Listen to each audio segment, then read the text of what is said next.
Hello everyone. Beatrice, congratulations. Hello. Oh, thank you. Hello, gorgeous lady. Look, fantastic performance today. Here is the proof. You pass your driving test with 3 minors. Yeah. So tell the great British public, even Italy, because you know you're from Italy, so how did it happen today? Well, it went really well today, actually. You know what? What I was doing, the main things that I was doing were to repeat out loud the things that I would see in front of me. So mainly signs or speed limits. So I think that kind of helped me out as well, because it wasn't just me in my head. I need to stop you there. For the sake of the clear picture, Okay. we need to say honestly, first time you haven't been successful. No, This I was was the not. second time, which is not a shame, but we had to fix it. And how did we fix it? Basically, the secret was, because you missed once a sign on the driving test previously, that was horrible, and we learned a lesson. You're a lawyer, okay, and then you like to talk, and what we did between the 2 lessons, because it's not a problem if you fail the test in the first time, main thing we need to fix things. Yeah, okay? absolutely. So what we did, I asked you and I kind of forced you to talk through the driving lessons all the time to tell me what you're seeing in front of you. We wanted to make sure you're not missing anything. So basically your brain was much more engaged to the situations, and I recommended you to do the same on the driving test. And to that comment. was really helpful. Yeah. That was perfect. Yeah. So how did it help you? Because I was sitting in the back seat and you said every single bit what you've seen on the road. Yeah. That was absolutely, we call as a commentary drive, it's a lovely tool. So so how did it help you? Well, of course, it was helping me, as you said, like being more engaged in the driving. So when I was driving, I would see a sign or speed limit. I would just repeat it out loud, so it would actually get properly impressed in my head. And then at that point, I would know what to do. But not just me; also the examiner would know what I was going to do, because he said, well, he commented at the end of my driving, that not many people do that. So I was quite impressed to hear somebody actually saying it out loud what he was seeing. So he wasn't really scared, you know, because sometimes examiners, mainly this refers back to my first time, when they don't know what you're gonna do, they may always be there like, oh, what is you gonna do? Do I need to, you know, slam on the brakes? Do I need to turn the steering wheel or something?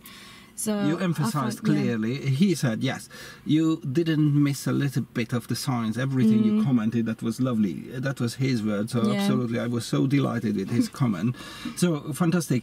Just one word about the car, please, because the examiner commented at the end, he said, I must say it's a brilliant car, thank you very much. So, it's a treat for them as well. How did you feel it? Because it's the latest Mercedes-Benz, full with gadgets and full with electronic stuff. So how was it? Was it difficult to get it used to? No, absolutely. Well, since I failed the first time, I was also using a different car at the beginning of the year. Also Mercedes. All those cars are quality cars. You really get used to them very quickly. I think it only took me, I don't know, a couple of hours to really just get into the car. Because if you think about it, it's all you need to see, it's on the screen there.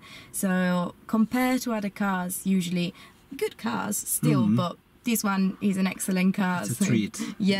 Treat for the eyes, a treat for, you know, the mind as well, because you don't have to focus on too many things at the same time. And it's just brilliant. And you didn't feel the pressure. It's a very posh, expensive car. You're going to damage it. You rather being confident. No, I was actually being, you know, when you just drive around and you're like, okay, I want people to look at me because you know I'm driving in a fancy car, so I want that.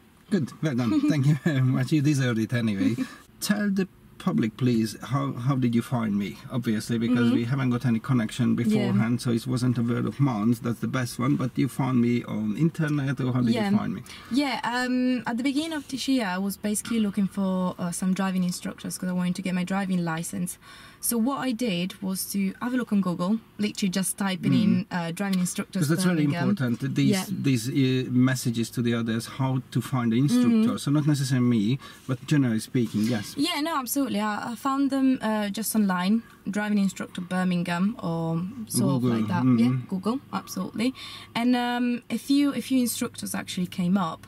So I was looking at the websites, because I think the website is the main thing, like when you have to decide the instructor, because you want to make sure that they got the right experience, they got the right contacts, they got the right you know, behavior as well for you, because you're going to have to be a team at the end of the day, so it must be the right person. So I was looking at the others, and I also contacted another couple more before talking to Zsolt, but they were really late in replying. The websites didn't really specify many things.